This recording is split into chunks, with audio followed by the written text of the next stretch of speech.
Once upon a time in the land of Canaan, there lived a man named Jacob. And guess what? He had 12 sons. 12. With that many brothers running around, the house was never quiet. There was always some kind of trouble, pranks, arguments, you name it. Every single day was an adventure. But out of all 12, there was one son Jacob loved just a little bit more. His name was Joseph. Joseph was the son of Rachel, the wife Jacob loved most, and every time Jacob looked at Joseph's face, it made him happy. Maybe that's why Jacob did something the other brothers.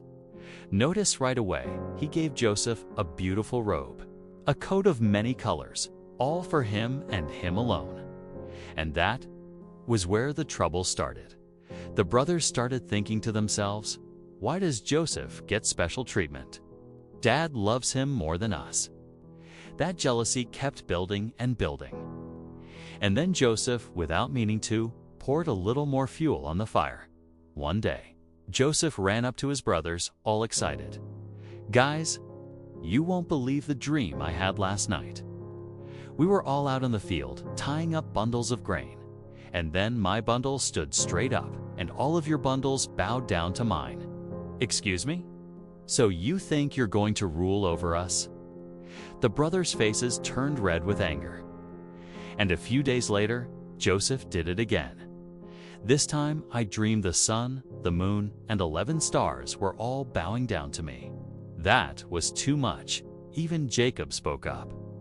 Joseph, that's going a bit far. The sun and the moon. Are you saying that's me and your mother? But deep down, even Jacob couldn't stop wondering what could that dream possibly mean.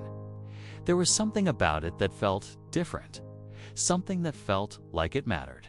One day, the brothers went out far away to tend the sheep. Jacob turned to Joseph and said, Joseph, go check on your brothers and see how they're doing. So Joseph did as his father asked and set off on the long journey.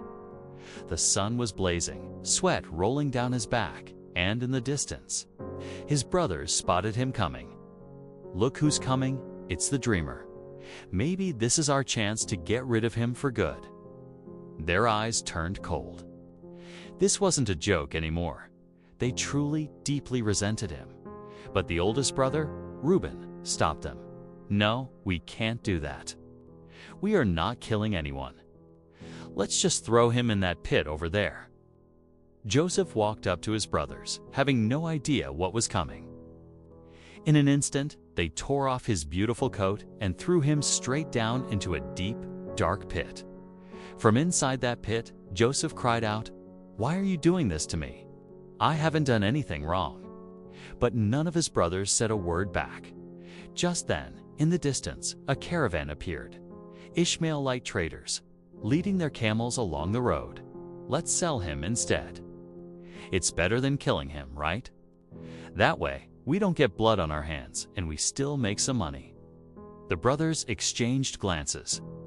And just like that, Joseph was sold for 20 pieces of silver and dragged away toward Egypt. The brothers dipped Joseph's coat in goat's blood and brought it back to their father. Father, we think Joseph was killed by a wild animal. Jacob grabbed that coat and wept and wept. My son, Joseph. My beloved son. But nobody knew the truth. Joseph was still alive. And God was already preparing something great, something Joseph couldn't see yet. But God was working through him all along. This is only the beginning of Joseph's story. What trials will he face?